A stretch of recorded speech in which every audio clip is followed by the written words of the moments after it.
Pittsburgh Steelers fans have an unusual frustration with the team's passing game this season. Clearly, Aaron Rodgers is playing near a desirable level. But of course, not everything is perfect. DK Metcalf isn't putting up bold numbers consistently, finishing with just 2 catches for 6 yards against the Indianapolis Colts last week. Still, he leads the team in targets and every meaningful receiving statistic, so to a degree, he's still holding up his position as the WR1. The volume of production may not be where fans and analysts would expect or define as successful, but Metcalf assured that he and his fellow pass catchers aren't worried about the outside perspective. DK Metcalf says he's not frustrated with limited target share in the Pittsburgh Steelers offense. "Y'all might get frustrated with that. We don't. We're just trying to win," Metcalf said on Thursday while talking with reporters. "I think every receiver room that I've been in, once you put in the work and the time during the offseason, even during the week, training camp, you gotta respect the guys who are getting targets," Metcalf said.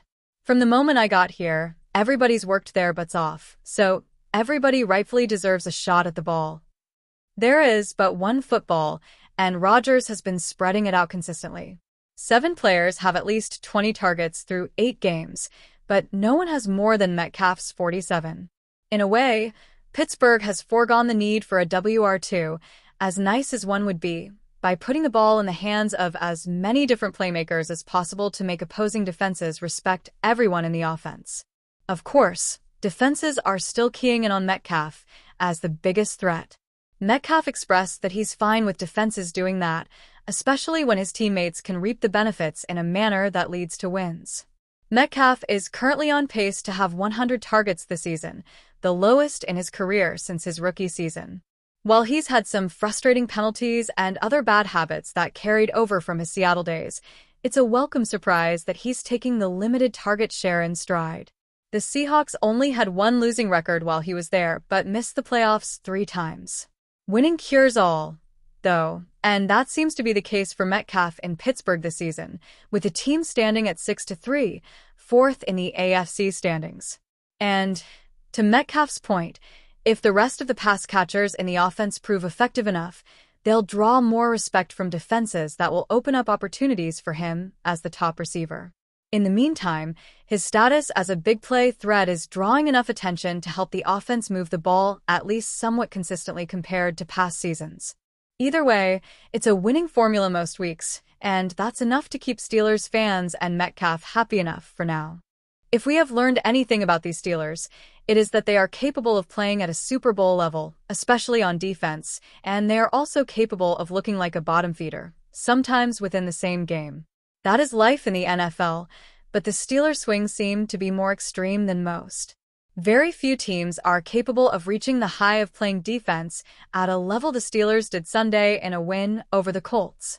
A lot of teams can achieve the level of awful the Steelers were in the second half against the Packers and the whole game against the Bengals.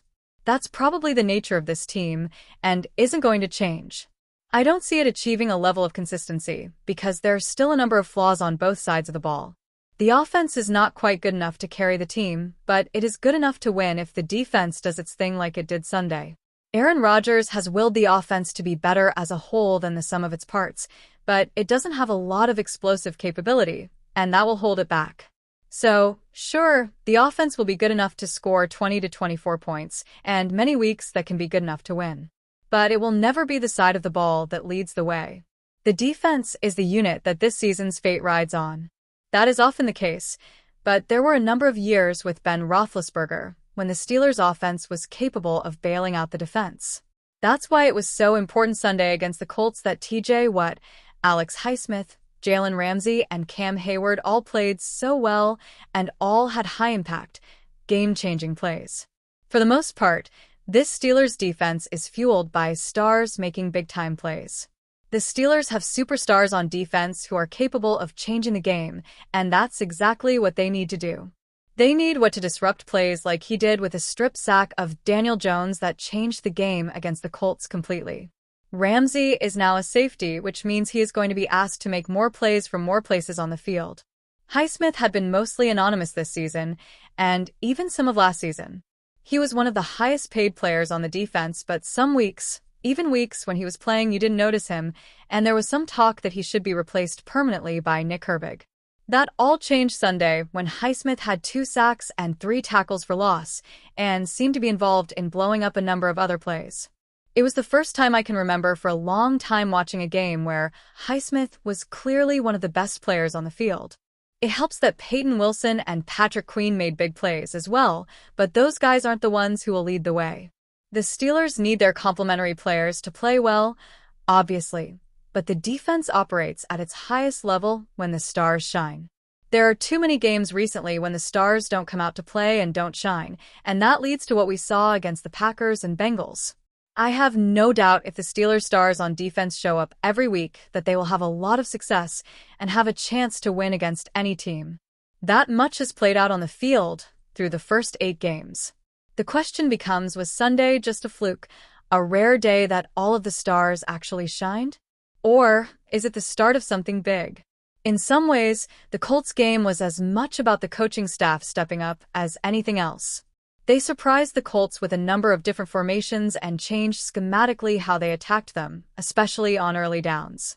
That has to be a part of the equation and needs to continue. The Steelers defensively had become stale and predictable, and changing some things up each week will go a long way toward unleashing the best players. There is no question the Steelers are on the short list of contenders in the AFC, and there is no question they can compete with anyone they might play in the playoffs. The only question is which defense shows up, and that can only be answered by the stars and how they perform. If there's one thing the Pittsburgh Steelers and Las Vegas Raiders have in common, it's a major question mark at quarterback beyond this season. The Steelers signed 41-year-old Aaron Rodgers in the offseason, and while the returns in the first half of the season have been positive, there's no telling if Rodgers will play another year, as he's already hinted he could retire.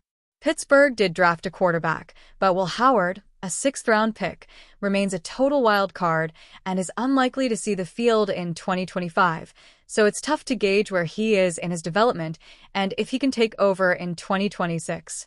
In Las Vegas, the Raiders tried to avoid a rebuild and decided to bring Geno Smith in rather than drafting a signal caller, but Smith has been an utter disaster this season, and there is no long-term hope on the roster behind him.